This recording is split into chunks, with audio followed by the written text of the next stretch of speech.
algum tempo já, a esquerda brasileira vem tentando incansavelmente fazer com que o brasileiro passe a ter uma visão negativa da mestiçagem. A mistura étnico-racial de nossa população sempre foi algo que despertou curiosidade em pessoas de todo o mundo, pois denotava um sinal de união e pacificação entre os indivíduos das mais variadas origens que passaram a habitar este território. No Brasil, até pessoas de pele branca possuem traços miscigenados em sua aparência. Isso torna o país muito complexo do ponto de vista racial. Dessa forma, por aqui é muito difícil dizer com certeza quem é branco e quem não é. Clique no ícone de curtir abaixo e compartilhe o vídeo em sua rede social. Clique em se inscrever e depois no ícone de campainha. Você sabia que não viemos do estupro?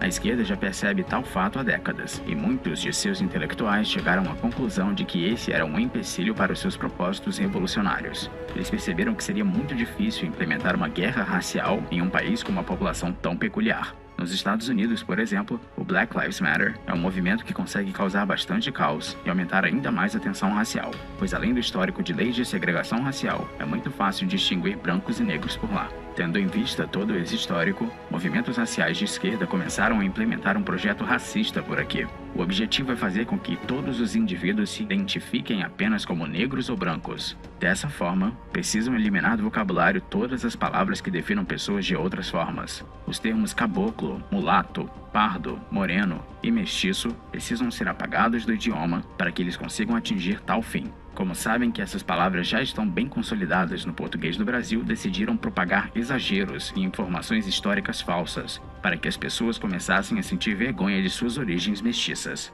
O principal meio que eles encontraram foi afirmar que a miscigenação brasileira é derivada exclusivamente dos estupros que ocorriam na época da escravidão. Segundo eles, o nível de miscigenação é altíssimo porque os senhores de escravos estupravam suas escravas. Um dos principais expoentes da extrema esquerda contemporânea, o biólogo Átila Yamarino, fez uma publicação no Twitter utilizando um estudo genético realizado em um grupo de brasileiros. O resultado do estudo mostra que a herança materna de origens africana e indígena é muito maior do que a origem paterna. No post, o youtuber revolucionário utiliza tais dados para tentar corroborar essa narrativa. É verdade que tal acontecimento desumano ocorria com certa frequência por aqui, mas reduzir a origem da miscigenação do país a esse fato é um negacionismo histórico e científico tremendo. Em resposta a esses grupos extremistas, o biólogo Eli Vieira, com uma perspectiva científica, escreveu uma coluna na Gazeta do Povo apresentando hipóteses que explicam o resultado desse estudo e corrigindo alguns equívocos apresentados pela militância.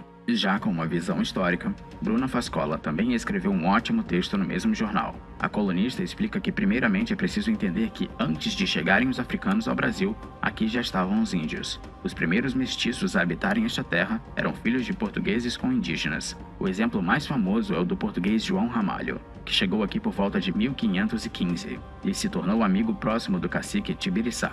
Ramalho se casou com uma das filhas do cacique e teve muitos filhos. Os indígenas tinham uma prática muito comum conhecida como cunhadismo, que consistia em realizar casamentos entre indígenas e portugueses com o objetivo de realizar alianças que fossem vantajosas para ambos os lados. Tal prática é detalhada no livro O Povo Brasileiro, escrito pelo antropólogo Darcy Ribeiro. Não se engane, apesar de ter uma visão muito diferente da propagada pela esquerda de hoje, Darcy era um socialista e foi até vice-governador na chapa do Brizola. No entanto, a esquerda daquela época não tinha qualquer interesse em colocar grupos raciais em guerra. A ideia era que todos pudessem lutar juntos contra os ricos, pois o marxismo era essencialmente trabalhista. No momento em que vivemos, o marxismo está abandonando essa perspectiva e passando a assumir uma nova forma, o marxismo identitário. Você deve estar pensando, ok, você explicou que a mestiçagem entre índios e brancos não foi necessariamente violenta como a esquerda quer propagar, mas e a mestiçagem entre brancos e negros? Vamos dar uma olhada em alguns dados daquela época para ter uma visão melhor sobre isso.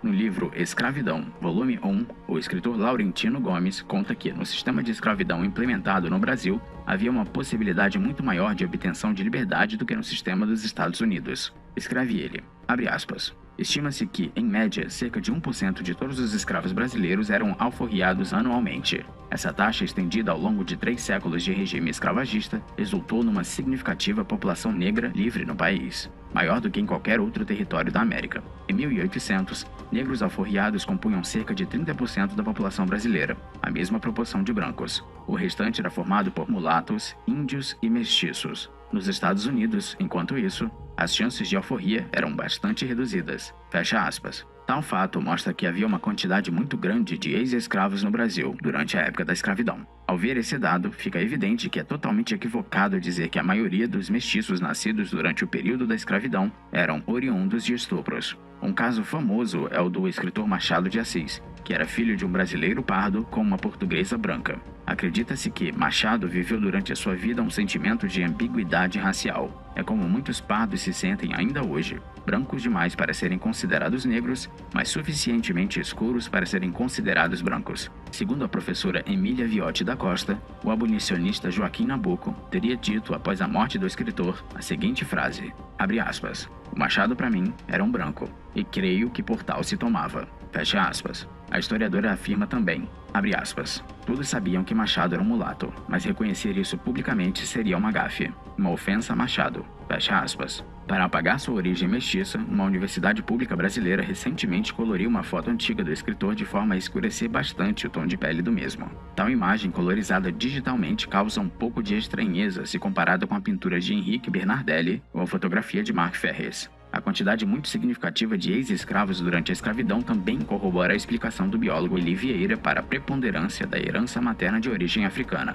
Ele afirma em seu texto, abre aspas, num estudo envolvendo mais de 10 mil pessoas de 33 países localizados em 6 continentes e 5 ilhas, o psicólogo David Buss descobriu que as mulheres valorizavam principalmente características de aquisição de recursos em homens, enquanto eles valorizavam principalmente sinais físicos de capacidade reprodutiva nelas. Fecha aspas. Essa é uma característica que podemos ver até hoje no nosso cotidiano. Tendo em vista esse fato, podemos chegar a uma conclusão. Pessoas que foram escravizadas geralmente não possuíam patrimônio ou instrução para realizar algum ofício e ascender socialmente. Por isso, a chance de homens brancos se casarem com ex-escravas ou com mulheres descendentes de ex-escravos era muito maior do que a chance de mulheres brancas se casarem com ex-escravos ou descendentes de escravos. Além das uniões espontâneas ocorridas antes da abolição da escravidão, há mais um erro lógico na afirmação de que toda a miscigenação ocorreu a partir do estupro. Se isso fosse verdade, nenhuma relação interracial consensual teria ocorrido durante mais de 130 anos. Dizer que toda pessoa parda ou miscigenada é proveniente de estupro é também um tremendo desrespeito com todos os que nasceram a partir de relações interraciais após a abolição da escravidão.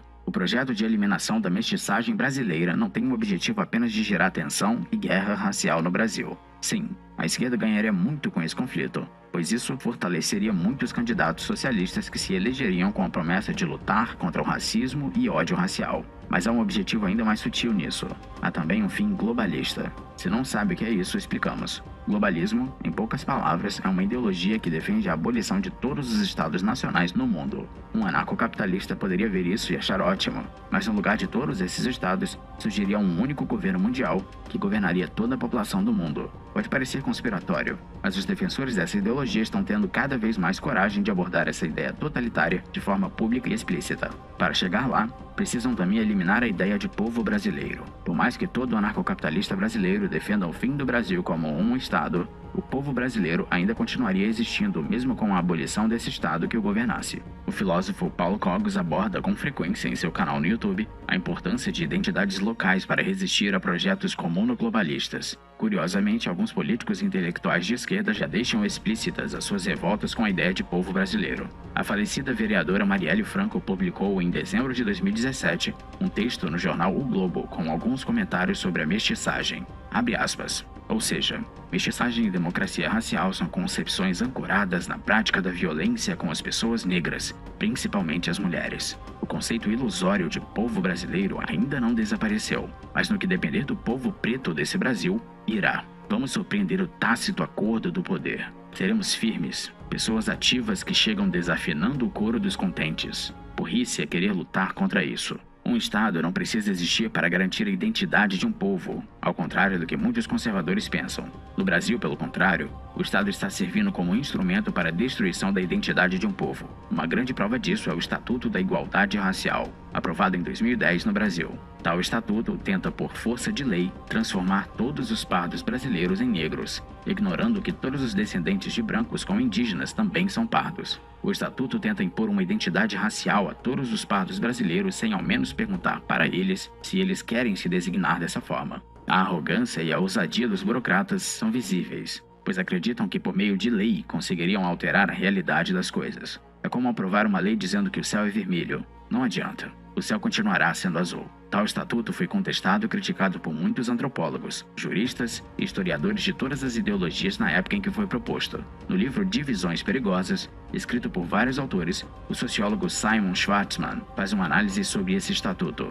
Abre aspas. O estatuto é uma monstruosidade jurídica e conceitual. Ele pretende obrigar todas as pessoas a se classificarem como brancos ou afro-brasileiros nos documentos oficiais, ignorando os milhões que não se consideram nenhuma coisa nem outra, e não reconhece a existência dos descendentes das populações indígenas, o grupo mais discriminado e sofrido da história brasileira.